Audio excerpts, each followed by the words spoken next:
Donc bonjour. Bonjour. Je suis aujourd'hui à Beyrouth, au Liban, avec Hervé Cuvillier, qui est président de Diwanni et associé fondateur du fonds d'investissement Leap Ventures, qui est serial entrepreneur du web par ailleurs pour tous les Français qui le connaissent et autres. Et nous allons parler ensemble d'innovation digitale au Liban. Donc Hervé, bonjour. Merci beaucoup de m'accorder cette interview. C'est un plaisir. Alors, une toute petite introduction avant de commencer à discuter. En fait, ta perspective sur l'émergence d'une scène high-tech au Liban m'intéresse beaucoup, car ce que je venais de dire, c'est que tu es un serial entrepreneur et aujourd'hui aussi un investisseur, donc tu as un double regard sur ce qui se passe. Tu as créé une agence digitale en France dès 1996, qui avait rejoint le giron du groupe DDB, dont tu avais dirigé ensuite toutes les activités digitales, je ne me trompe pas? C'est ça.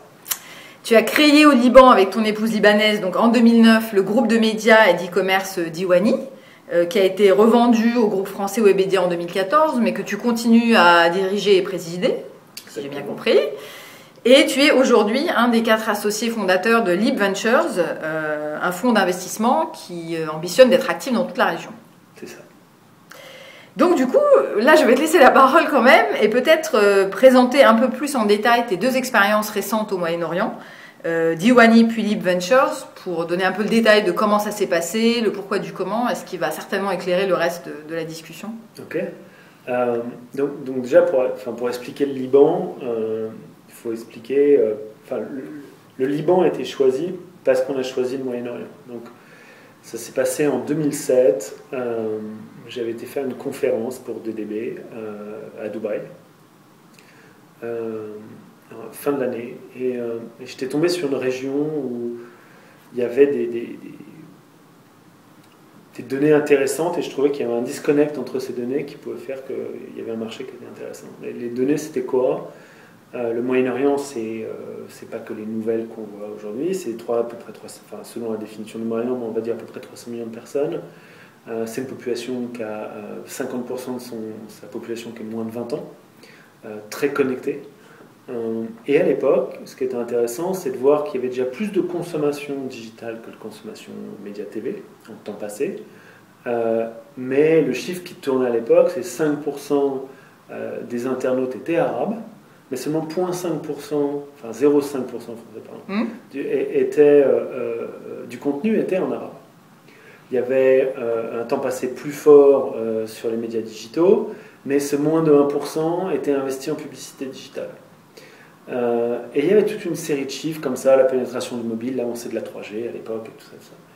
Et quand je suis rentré, je disais à ma femme, voilà, moi j'étais chez DDB, je dirigeais les activités digitales, elle était chez Condé Nast, elle s'occupait du digital, en disant, on devrait regarder, il y a un truc dans cette région, ça me rappelle les débuts de ce qu'on avait en Europe. Et puis le projet a mûri, on a quitté des jobs confortables pour venir se lancer. Et là, le Liban a été choisi parce qu'on savait d'entrée que c'était un business qui allait être régional. Et le Liban, quand on connaît, a pas mal de caractéristiques très intéressantes, que ce soit les coûts, les talents, surtout quand on est dans le contenu, dans la région. C'est l'un des seuls Internet qui n'est pas censuré, si ce n'est le seul Internet qui n'est pas censuré dans toute la région. Donc il y avait pas mal de choses, il y avait aussi des problèmes, mais la somme faisait que c'était plus intéressant. Et donc on avait envie de commencer là. Donc on a commencé à créer Diwanni au Liban, avec immédiatement une dimension régionale. Très vite on a créé un bureau, mais le bureau de Dubaï était très affecté aux relations commerciales, alors que toute la production et le développement de ce qu'on faisait était basé à Beyrouth. Au fil du temps, on a aussi ouvert un bureau à Belgrade pour le développement, on s'est étendu, mais Beyrouth est toujours resté le cœur, et reste le cœur. En termes d'audience aussi, ou pas forcément? Non. Le marché principal du Moyen-Orient est l'Arabie Saoudite. Deuxièmement, les marchés du Golfe. Après, on a un reach important sur le Nord-Afrique et l'Égypte. Le marché libanais n'est pas un marché en tant que tel. Donc, c'est un marché intéressant pour opérer, mais ce n'est pas un marché commercial. Et question bête, mais pourquoi ne pas le faire à partir de Paris, par exemple, du coup? Alors, je pense que bon, déjà pour aller à Dubaï, moi je vais à Dubaï toutes les semaines, donc j'y suis allé hier dans la journée. Certes. Donc 3 heures de vol, c'est quand même mieux que 7. On a 80 personnes à Beyrouth qui parlent et écrivent l'arabe toute la journée. C'est plus compliqué. Et puis après, on parle de 300 millions de personnes qui parlent arabe. L'arabe marocain, c'est pas l'arabe égyptien, qui n'est pas l'arabe libanais, qui n'est pas l'arabe saoudien. Dans les expressions, la façon d'écrire, etc. Donc ici, on trouve des gens qui ont l'habitude d'écrire, principalement aussi pour le marché saoudien. Beaucoup de magazines étaient faits au Liban, parce que simplement par rapport à... nous, on était sur la presse féminine, la capacité à faire des shootings de mode en Arabie Saoudite est assez limitée, on va dire. Et donc, le Liban était bien pour ça. Donc voilà, on a démarré Diwanni à partir de ça, et en se disant que c'était le meilleur endroit pour créer la base de Diwanni. Et ça a été le cas, puisque du coup, quelques éléments sur ce qui s'est passé ensuite. Alors voilà, en 5 ans, on a fait une compagnie qui a 150 employés, il y a toujours 60% du staff qui est basé au Liban, qu'on a revendu à Webedia, qui était l'une des 3 plus grandes exits au Moyen-Orient, la première au Liban, qui était suivie de près par une deuxième, faite par une autre compagnie dans le contenu aussi, plus petite, mais c'était intéressant aussi. Et donc voilà, c'était une très bonne expérience. Quand les gens me demandent pourquoi, je pense que c'est aussi le fait d'un entrepreneur d'aller prendre une quantité de risque, du risque là où les autres ne se sentent pas, mais de voir aussi une opportunité. Et il y avait une vraie opportunité, on ne s'est pas trompé. Aujourd'hui, moins de 1% digital est passé à peu près à 10%, il va passer à peu près à 15-16% dans les 2 prochaines années. Vous prenez YouTube, le deuxième pays au monde pour YouTube, c'est l'Arabie Saoudite. Le premier pays au monde par habitant, c'est l'Arabie Saoudite pour YouTube. On compare, voilà, je vois les chiffres avec Webedia, 80% en travers tous nos sites, c'est de l'audience mobile. Sur le mode et beauté, c'est 92%. Donc on est une région où on ne regarde plus nos sites, les sites desktop n'existent plus. Donc on a aussi pas mal de choses qui sont intéressantes, il se passe des choses, c'est-à-dire que ce qu'on avait anticipé de cette jeunesse qui allait se jeter sur les médias digitaux est vraiment en train de se passer, et c'est là qu'on voit une différence de démographie, c'est vous avez une population dans la région qui est très jeune, alors que nous on a des populations plutôt vieillissantes. Aujourd'hui, 70% de la population a moins de 30 ans. Et pourquoi du coup revendre entre guillemets aussi rapidement? Est-ce que c'est aussi et devenir investisseur pour faire la transition aussi rapidement? Alors déjà, moi je considère pas ça comme une Tout est relatif, hein, ouais. Mais je considère ça comme une association. Je pense que on est arrivé à un point où le métier du contenu est un métier technologique aussi. Très technologique, malgré tout ce qu'on peut dire. La distribution du contenu sur les plateformes est au moins aussi important que le contenu lui-même que vous écrivez. Et là, sur une région, et c'est pas propre au Moyen-Orient, c'est être capable d'avoir une audience très large sur une région et d'avoir les outils demain avec le programmatique, les investissements dans les CMS qu'on a, enfin pour les content management systems, etc. Ça devenait très lourd à une échelle de Diwanni. On s'est extrêmement bien trouvé avec Webedia, avec une culture très proche d'entreprise. C'était très drôle, Cédric et Guillaume, qui sont les fondateurs de Webedia, les premières fois qu'ils sont venus chez nous, c'était, on retrouve Webedia il y a 3 ans en arrière, moi quand j'allais chez eux, on se sentait bien, donc ça a été, c'est pas considéré comme une vente, c'est on s'est associé pour pouvoir amener Diwanni sur une autre taille. Aujourd'hui, on lance Diwanni sur les hommes, on est en train d'ouvrir d'autres marchés, ça nous donne des moyens plus forts et surtout ça nous aide à mutualiser des investissements technologiques qui soient faits sur une audience comme Diwanni qui est de 7 millions d'utilisateurs, de visiteurs uniques, ou de 40 à l'échelle de Webedia, est exactement la même somme. Donc ça, c'est la première partie de la réponse, c'était de s'adosser avec un groupe qui raisonnait comme nous pour pouvoir aller encore plus loin et plus fort. Après, pourquoi j'ai dit oui et je me suis aussi lancé dans l'investissement. Je pense que les deux se nourrissent, ça aide aussi à avoir une meilleure vue du marché.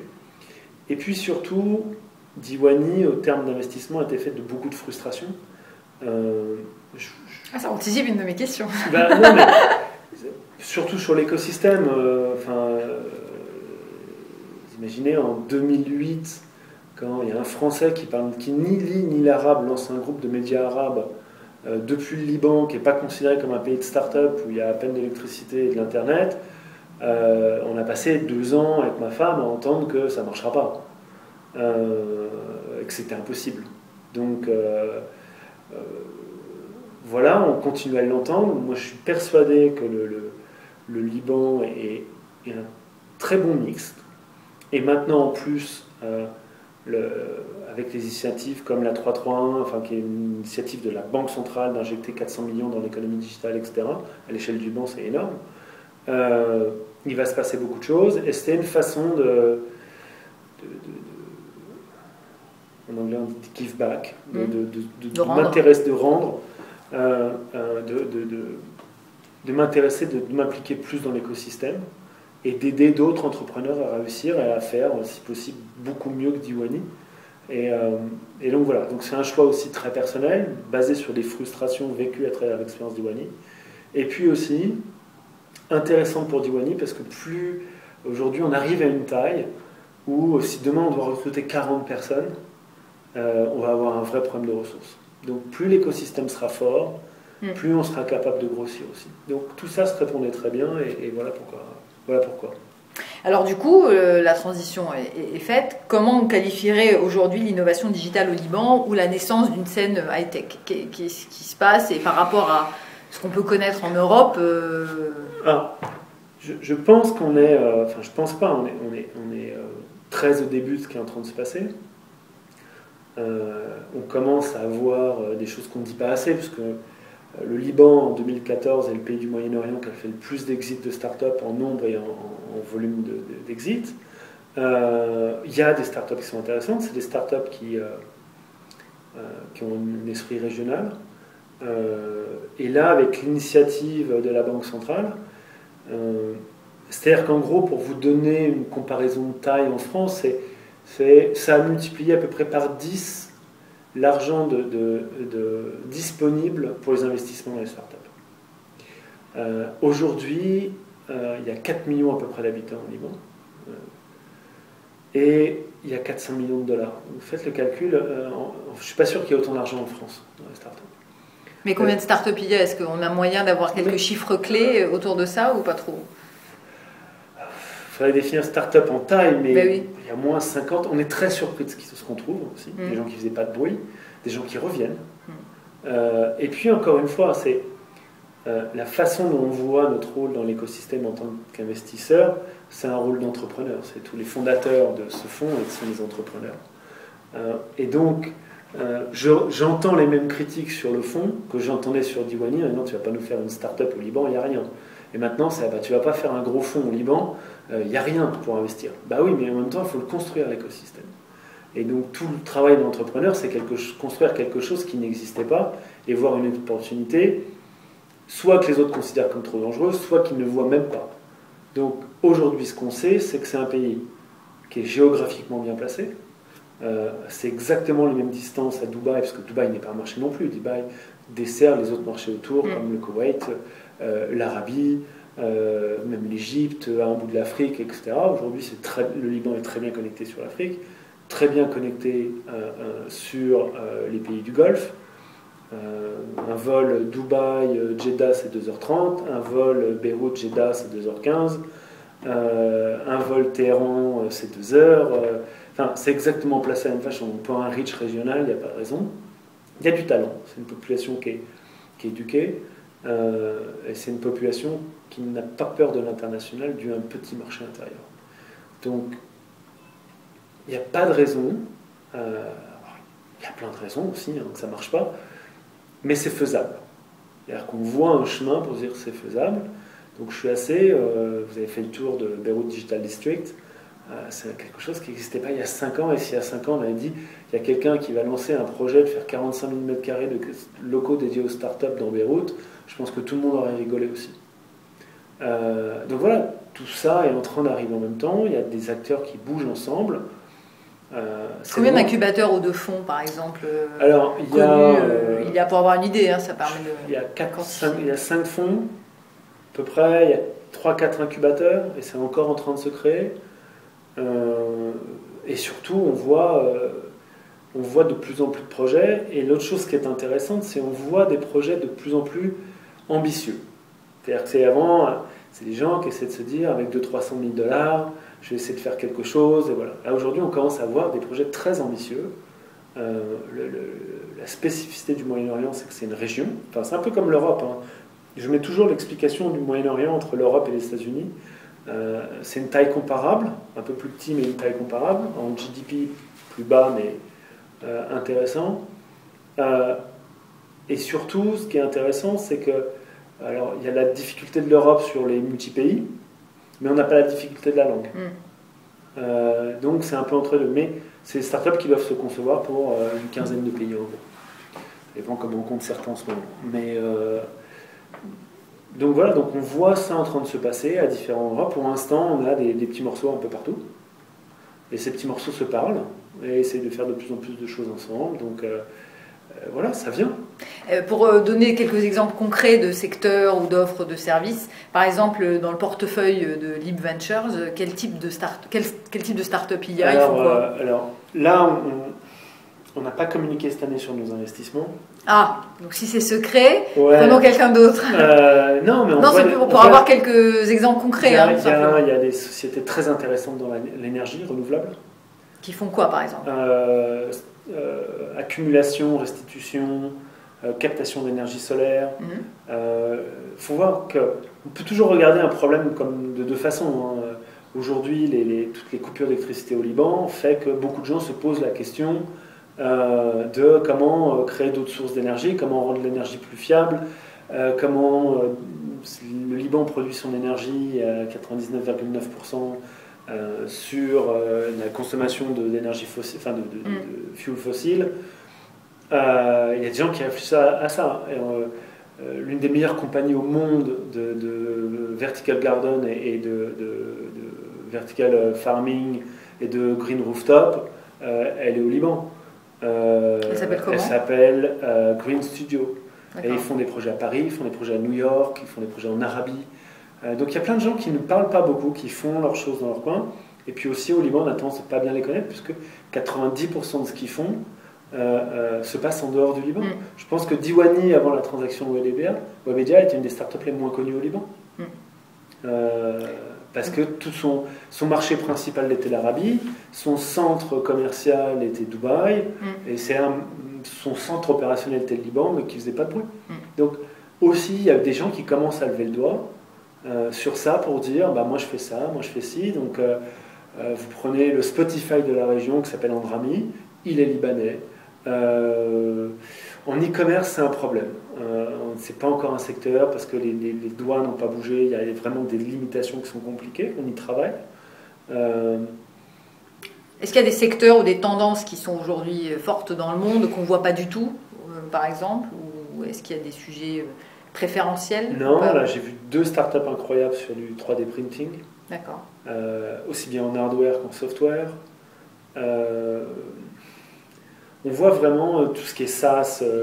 Il y a pas mal de sociétés. On a des sociétés. On a vu une société dans le mode SaaS, son école d'industrie, qui a des clients en Amérique latine. Et on parle de Fortune 500 en Amérique latine, à Singapour, en Europe, qui sont 80 personnes.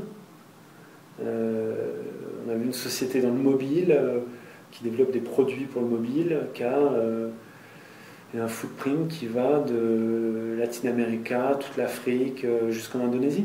Donc c'est votre existence qui les amène à vous, c'est-à-dire que c'est eux finalement qui sortent du bois et se disent tiens là il y a des acteurs qualifiés qui peuvent nous aider, et avant ils y pensaient pas, ou qu'est-ce qui fait que du coup vous les rencontrez et ils rencontrent pas des investisseurs anglais, américains? Alors ils en rencontrent, ils sortent, etc. C'est juste que c'est quand même compliqué pour une start-up libanaise. Enfin, il faut voir le pitch, hein, quand on est en train de taper à la porte. Bonjour, je suis une start-up libanaise successful, est-ce que vous voulez me financer? Puis vous êtes à New York. votre connaissance sauf si vous avez pris un expat libanais, votre connaissance du Liban elle est quand même très limitée. Et si vous connaissez le Liban, vous le connaissez plus pour le Hezbollah ou les problèmes de la guerre d'il y a 40 ans que maintenant. Donc c'est un pitch compliqué, mais il y a des boîtes qui y arrivent. Donc en Internet of Things, enfin les Internet des objets, il commence à y avoir des choses très intéressantes qui sortent. Il y a une société qui s'appelle Instabit qui a lancé une sorte qui permet de mesurer toute son activité en aquatique, enfin la natation, mesurer etc. C'est une société libanaise. Donc il y a des choses. Si vous deviez comparer votre portefeuille de start-up à celui d'un fonds majeur en Europe ou aux États-Unis, sans trahir de secret, quelles seraient les différences principales? Est-ce que c'est en termes d'activité? Est-ce que c'est le profil? Est-ce que ce serait quoi? Alors, en termes de profil, c'est inévitablement différent. Enfin, en tout cas, c'est généralement des gens qui c'est la première fois qu'ils créent des sociétés. Donc, on n'a pas ce phénomène de serial entrepreneur, donc ce qui fait que c'est plus compliqué. Enfin, c'est des gens qui sont très bons, mais qui n'ont pas l'expérience d'aller à travers tout le process de créer la start-up, faire des levées de fonds, la vendre, continuer à travailler derrière, etc. Donc ça c'est certain, c'est naissant, donc ça va avec. Je trouve que si je le compare avec ce que je connais en France, c'est des gens qui sont 1000 fois plus internationaux. Parce que par contrainte, c'est des gens qui ne peuvent pas rester sur leur marché domestique. Donc mécaniquement, dans l'ADN de la start-up, il y a une dimension internationale. Cette dimension internationale est souvent régionale et quelquefois mondiale. Mais leur terrain de jeu ne peut pas être le Liban. Et ça crée quelque chose d'intéressant parce que tout de suite, c'est une société qui se crée pour se développer internationalement. Donc ça fait une vraie différence. Alors que même les startups américaines, ou que je connais moins, mais je vois un peu quand même, ou les startups françaises, ils ont un marché qui est assez gros et fait que l'internationalisation arrive beaucoup plus tard. Là, l'internationalisation arrive dès le premier jour. On a une start-up qui ne s'intéresse pour l'instant qu'au marché libanais, qui est très spécifique, mais sinon, tout est basé minimum régionalement ou internationalement. Et du coup, transition, quelles caractéristiques ont les entrepreneurs libanais que vous financez, que vous côtoyez? Il y en a certaines qui ont été exprimées, mais est-ce qu'il y en a d'autres en termes de profil, en termes d'origine, en termes de métier d'origine, hommes, femmes, âge? Juste pour préciser, Andrami ne fait pas partie du portefeuille libre. Non, j'ai envie de dire, c'est pour ça que j'ai dit ou côtoyer, pas forcément. Voilà, ce qui fait je pense que la vraie caractéristique, c'est ce côté international. Et ça se retrouve dans beaucoup de petits pays, c'est d'être obligé d'y aller tout de suite parce qu'il n'y a pas de marché intérieur. Donc ça crée des gens qui n'ont pas peur de monter dans l'avion, qui jettent sur des nouveaux marchés, qui essayent, qui disent tiens, est-ce que je peux développer là? On trouve des cas très spéciaux, rien à voir avec les startups, mais enfin, il y a une sorte de startup, il y a un mec ici qui a fondu de bière et qui a monté une XX1 ici, et qui a découvert qu'il s'est dit mais c'est un petit marché, ça a du mal à changer, et il s'est lancé, et il est en train de cartonner en Australie. C'est des gens qui n'ont pas peur de se dire ça ne marche pas là, ou c'est dur là, je vais aller le faire là. Et donc, moi je vois par rapport maintenant les gens se sont habitués, j'ai quitté la France. Quand on quitte la France pour les États-Unis ou pour aller à Londres, je pense qu'on a beaucoup moins de questions que quand on quitte la France pour aller habiter à Beyrouth. Bon, l'amour explique beaucoup de choses, hein. Mais en plus, c'est pas vrai parce que je revendique le fait d'avoir été beaucoup plus moteur que ma femme pour bouger ici. Elle était très bien à Paris, elle a vécu toute sa vie à Paris. Même si on est maintenant très heureux tous les deux ici. Mais donc c'est vraiment ça la caractéristique principale, c'est des gens qui sont assez ambitieux dans leur capacité à étendre leur start-up. Donc ça, c'est vraiment une caractéristique très spécifique, je pense, des Libanais. Après, il suffit de voir, et puis la diaspora aide, mécaniquement, il y a tellement de Libanais partout, c'est facile aussi de créer des contacts, d'avoir un point de chute, de pouvoir passer des coups de fil à droite à gauche, et donc je pense qu'on va avoir des bonnes surprises sur notre capacité à créer des startups qui vont avoir au moins un reach mondial. C'est largement faisable Et on commence à le voir, des choses assez intéressantes et pas genre un petit compte client là, etc. Vraiment des prises de marché. Il y a une start-up qu'on regarde là, qui en a vraiment envie de faire un truc, qui a la grande majorité de ses clients en Amérique latine et Amérique centrale. Et qui est maintenant en train de développer en Asie. Il n'y a pas un client, un mini client au Liban et à peine un client ou deux Moyen-Orient. Et qui opère dans quel domaine? Ou ça, on ne peut pas en parler? C'est de l'industrie SaaS, donc tout ce qui est software as a service. Et comment ils en sont venus à démarrer ici et à trouver des clients? À démarrer ici parce qu'ils étaient là. Oui, mais du coup... Puis après, ils se sont dit, tiens... j'ai un cousin au Brésil. Voilà, ou tiens, j'ai un machin m'a parlé de machin au Brésil, je vais aller le voir. Et c'est des gens qui se disent pas, il va falloir faire 17 heures d'avion. Ils se disent, voilà, 17 heures d'avion, ça se fait en 3 jours, j'y vais, je fais mes meetings, je reviens. Mais je fais Dubaï dans la journée hier, et ici, c'est rien d'exceptionnel, j'ai fait 8 heures d'avion, je suis parti à 7 heures, je suis rentré à minuit. C'est pas un truc ici qui impressionne. Quand on travaille entre Beyrouth et Dubaï, tout le monde fait ça ici. C'est comme d'avoir un bureau à Paris et à Moscou. Si je disais ça à la moitié de mes copains à Paris en me disant pourquoi tu n'ouvres pas un deuxième bureau à Moscou, tout le monde me regarderait comme un fou. Ici, c'est juste pas un sujet. Et quelles sont les motivations? Moi, j'ai envie de dire, quels sont leurs leviers? C'est quoi l'envie profonde qu'on ressent derrière? Est-ce que c'est juste de gagner un peu plus d'argent? Est-ce que c'est de se créer un boulot parce qu'il n'y en a pas? Est-ce que c'est de changer le monde, comme la Silicon Valley prétend vouloir le faire? Je veux dire, qu'est-ce qu'on ressent derrière? Alors, je pense que je ne veux pas parler au nom de tout le monde, mais déjà, c'est devenu beaucoup plus acceptable de travailler pour une start-up. Il y a 7 ans, en 2009, qu'on a commencé à faire Diwani, quand on débauchait des gens qui étaient dans une grande entreprise stable, venir travailler pour une start-up, c'était très risqué, parce que ça veut dire les crédits à la banque, les gens, qu'est-ce qu'ils vont dire. On avait des gens qui préféraient quitter un boulot de tech chez nous pour aller travailler dans une banque en sachant que vous allez mourir d'ennui. Mais c'est safe, s'il y a des problèmes sécuritaires, la banque est toujours là. Voilà. Donc, il y avait déjà, avant ça, il y a une culture d'entrepreneur business, mais même une culture de salarié dans les startups, c'était très compliqué. Aujourd'hui, ce qui est en train de se passer, c'est qu'il y a des exemples de premières startups qui réussissent, qui soient vendues ou pas. Je ne pense pas que ce soit le critère de réussite, mais qui sont des belles startups, qui sont devenues des vraies entreprises. Donc ça, c'est une première chose, de montrer que ça tient. Et le deuxième phénomène, c'est que les gens qui ont rejoint des startups il y a 6 ans ou 7 ans commencent aussi à les quitter pour créer la leur. Ils ont commencé à voir ça de l'intérieur. Et donc, on commence à avoir cet effet boule de neige qui est en train de se passer. Et ça, combiné avec le fait qu'ils voient bien que les travaux, les jobs corporate, c'est pas non plus là où ça va pas être un grand changement dans leur vie. C'est-à-dire qu'ils vont bien gagner confortablement, mais l'immobilier au Liban est cher.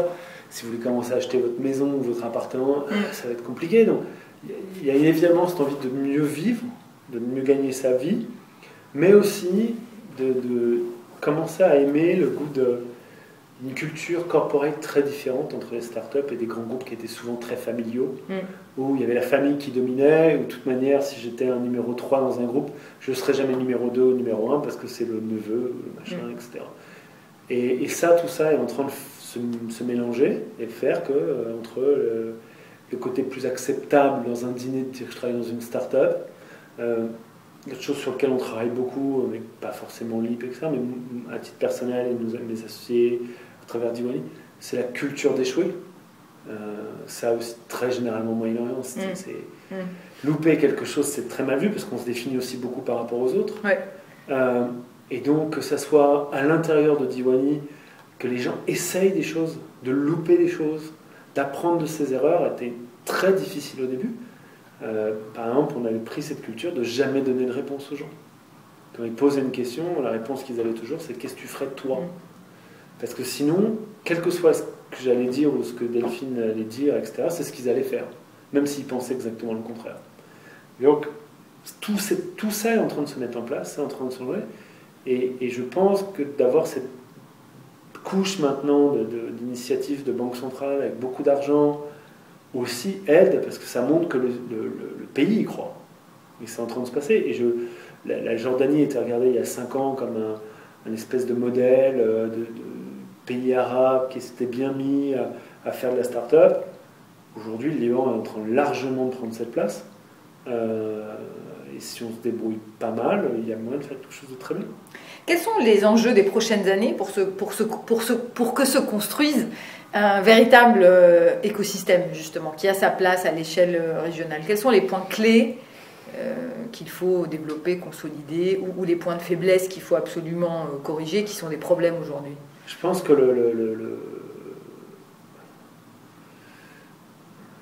je pense qu'un des points clés pour réussir, c'est donner plus de visibilité déjà à ce qu'on est en train de faire. Il y a une méconnaissance de ce qui est en train de se passer, puisque comme c'est des bouts, les gens qui ne sont pas vraiment dans le système ne voient pas ce qui est en train de se passer, c'est très sous le radar. Donc on est en train de travailler là-dessus, pour essayer de rassembler tout ça. C'est important, pas simplement en termes marketing, c'est important puisque ça doit rassurer ceux qui sont là que c'est là qu'il faut créer leur start-up, et encore une fois aussi d'attirer des profils qui peuvent être très intéressants pour nous, qui sont des Libanais expatriés qui ont vécu des expériences start-up très poussées aux US, en Europe, etc., et de revenir. Alors, quand on disait ça il y a 24 mois, tout le monde rigolait, en disant tu vas faire revenir un ingénieur de la Silicon Valley au Liban, bien sûr, ouais, c'est ça, vous êtes des fous. Maintenant, les gens rigolent un peu moins, parce qu'on commence à avoir des cas. Et qu'est-ce qui les fait revenir? Il y a 2 choses. Pour l'instant, c'est des... Oui, c'est des cas isolés, c'est bien, mais ça discute. La première chose, c'est de commencer à plus prendre conscience de ce qui est en train de se passer. La deuxième chose, c'est avec l'injection d'argent, on commence à pouvoir payer des salaires plus décents. Et que franchement, aujourd'hui, si je dois choisir entre gagner $3 000 à Beyrouth ou $3 000 à Paris, je préfère largement gagner $3 000 à Beyrouth. Que la Silicon Valley, tout le monde en parle toute la journée, mais que les prix sont ultra chers, que Dubaï c'est ultra cher, et que même quelqu'un qui a un salaire de $10 000 aux US, enfin en Silicon Valley, et il ne fait pas la fête, pour louer à San Francisco un appartement, etc., ou Manhattan, etc., c'est des villes qui... Enfin, je viens de voir juste avant vous une start-up qui est basée à Londres. Quand je vois ce que ça coûte pour gérer 11 personnes, c'est impressionnant. Donc, encore une fois, les startups se décontractent. On va parler de TCO. Nous, on est en train de pousser aussi, je pense que ce qui est en train de changer, c'est les startups dans lesquelles, moi je le vois chez Diwani, et ce qu'on discute avec Webedia, c'est plus un tabou de dire pourquoi on ne ramènerait pas un Français sur ce sujet-là, parce qu'il a super l'expérience et il vient vivre 2 ans au Liban. Je ne connais pas une des personnes de Webedia qui est venue bosser ici pour 1 mois ou 2, ou revenir, etc., qui n'a pas aimé l'expérience. Donc, ça, c'est en train de se passer. On va commencer à faire venir... on est en train de parler d'envoyer aussi un Libanais ou 2 chez Webedia pendant 6 mois qu'ils apprennent tout, qu'ils reviennent. Donc, tout ça sont encore une fois des épiphénomènes, mais qui sont de plus en plus nombreux. J'ai vu une chef de product manager d'une très grande start-up en Silicon Valley, qui est libanaise, qui a un super profil et qui est en train de se dire pourquoi pas. Ce qui a l'air de se passer, c'est intéressant. Je pense qu'on y reviendra dessus, mais moi, ce qui m'éclate, c'est une chance de pouvoir créer un écosystème. C'est l'excitation de participer à un phénomène qui est au-delà de sa propre entreprise. Voilà, on n'est pas en train de changer le monde, on n'est pas en Silicon Valley où on se dit on va changer le monde. Mais on peut se retourner dans 5 ans en disant on a fait une Startup Nation. Et ça, on est en train de discuter, mais c'est combien de fois dans une vie de participer, de discuter avec un gouvernement. Alors c'est pas drôle, c'est pas toujours facile, mais il y a un gouverneur de la Banque centrale qui comprend, qui pousse, qui est supportif. Il y a des gens qui sont en train de se mêler, il y a des gens, des investisseurs privés qui sont en train de se mettre. Et en 5 ans déjà, on est passé de rigolade à comme on dit en anglais, le sourcil qui se lève, genre, tiens, qu'est-ce qui est en train de se passer là? Les gens qui disent pourquoi pas, et c'est là que ça commence à se passer. Donc c'est une vraie... je pense que les gens qui vont bouger maintenant, et puis il y a des gens qui se disent, franchement, que je monte ma start-up là, ou que je monte ma start-up à Paris ou à New York, vu ce que je vais faire, si je trouve assez de talent et assez d'investissement, il n'y a pas de raison que ça ne marche pas. Mais quelles sont les principales difficultés ou les risques qui pourraient empêcher ou ralentir? Je pense simplement à la connexion Internet, par exemple, ou quelles sont les vraies difficultés? Voilà, la connexion Internet, faut pas nier. C'est typiquement un sujet. Donc cet entrepreneur qui est iranien, qui a vécu toute sa vie à Dubaï, qui connaît très bien, parce que sa start-up avait un bureau à Beyrouth, vient de me dire en disant, j'étais impressionné du progrès en un an des télécoms, de la connexion. Si on prend, il y a un an, où on avait à peine de la DSL à 500K à la maison, aujourd'hui j'ai 8 mégas en connexion illimitée. Bon, c'est pas encore 25 ou 30 mégas, mais en un an, on va avoir la fibre optique à la BDD. Faisons juste pour rigoler, c'est quoi le pourcentage des entreprises digitales en France connectées à la fibre optique? Donc il n'y a pas de difficulté. Il y a des difficultés. Je ne cherche pas le point, c'est pour avoir une vision un peu objective. Il y a plein de difficultés au quotidien, d'un manque de ressources. Il y a les difficultés que tout écosystème digital trouve, l'assèchement des ressources, les profils qui ne sont pas assez bien formés dans les universités, qui n'ont pas adapté les cursus. On retrouve tout ce qu'on a connu en France. On n'a pas d'école qui forme sur le digital. On a des lois qui évoluent trop lentement. Par exemple, des trucs très basiques. Il n'y a aucune loi qui permet de faire un plan de stock option au Liban. Il a fallu qu'on trouve des moyens. Parce que ce n'était pas dans les mentalités de partager. Voilà. Un des secrets de la réussite de Diwanee, je pense, c'était qu'il y avait un plan de stock option très généreux. Et les managers, soit on était recrutés avec ça, soit récompensés quand on arrivait à un certain poste. Il y a des managers aujourd'hui qui sont très incentivés. Donc c'est des cultures aussi qu'on est en train d'amener. Il n'y a pas de marché intérieur. Les douanes qui n'arrivent pas à comprendre un principe de retour sur les commerces et qui chargent les commerçants comme de l'importation et qui appliquent les frais de douane sur un produit qui est réimporté comme s'il était importé. Il y a les moyens de paiement en ligne qui sont très arriérés. Il y a faire une transaction en carte de crédit qui est très compliquée online. Il y a, je peux en lister. D'accord. Non, mais c'est pour aussi donner une idée aux gens qui vont écouter et qui ne connaissent pas. C'est un écosystème naissant d'un pays qui peut être considéré comme émergent. Donc, va avec ça, tout ce qui vient là-dedans. En même temps, voilà, on a assez d'adrénaline aujourd'hui pour faire en sorte que, je vois moi l'électricité, bon, il y a des coupures d'électricité tous les jours. Tout le monde dit, il n'y a pas d'électricité au Liban, comment tu peux monter une start-up? Ça s'appelle un générateur et un UPS. Oui, ça me coûte $1000 de plus par mois sur ma start-up. Voilà. Pas plus que ça. Oui, l'Internet était plus cher. Je paye $500 ce que je devrais payer $20. Ok, on a $1500 de surplus. À côté de ça, j'ai à peine 17% de charge sur mes salaires, ce qui compense largement le surcoût de mon Internet. Donc, comme tout pays, il y a des problèmes. On ne peut pas, sans dévoiler de grands secrets, ni faire politique, dire qu'on a un État qui fonctionne de manière optimale. Je pense que il y a cette déconnexion où aujourd'hui il y a une tranche de population qui a décidé d'avancer, quoi qu'il se passe. Il y a des risques sécuritaires, on ne va pas se mentir non plus. On a Daesh à 100 km d'ici. Heureusement, il y a 2 séries de montagnes qui aident un peu quand même. Il y a une guerre civile en Syrie qui est là depuis 4 ans. On a pris 1 million de réfugiés. Donc, si je veux basculer dans toutes les raisons qui feraient que... Et en même temps, c'est quand même impressionnant, quoi. Enfin, les gens ne réalisent pas. C'est un pays de 4 millions d'habitants qui a pris 1,2 million de réfugiés. Quand je vois juste les débats avec 3 bateaux qui se déversent en France de 200 personnes, imaginez, si à l'échelle de la France, c'est comme si on avait pris 17 millions de réfugiés. Juste comme ça, parce que ça donne de prendre 17 millions de réfugiés au niveau de la France. Donc, ça tient. Comment? Et voilà. Donc, oui, il y a plein de raisons. En même temps, il y a plein de raisons d'espérer. Donc, on est le verre à moitié vide ou à moitié plein, on le regarde à moitié plein. Dernière question sur le côté à moitié vide. Quel est le plus frustrant? dans le développement de l'activité ou la gestion de l'activité? Le plus frustrant au Liban, je trouve que c'est pas compliqué à fixer comme pays, dans le sens anglais de fixer, de faire marcher. C'est un petit pays. Il n'y a pas une grande géographie, il n'y a pas une grosse population. Il y a l'Union européenne, la World Bank, tout le monde est prêt à aider.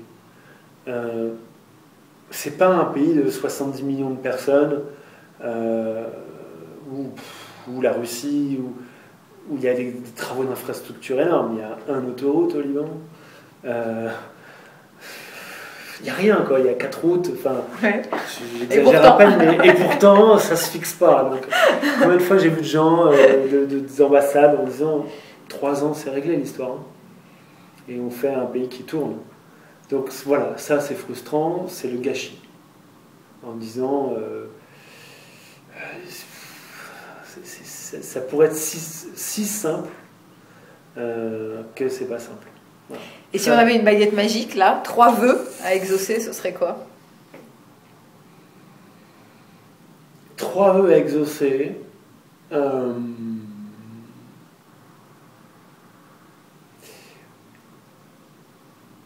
J'en prendrais un. Aucune influence extérieure pendant 10 ans, et le reste, on va s'en occuper.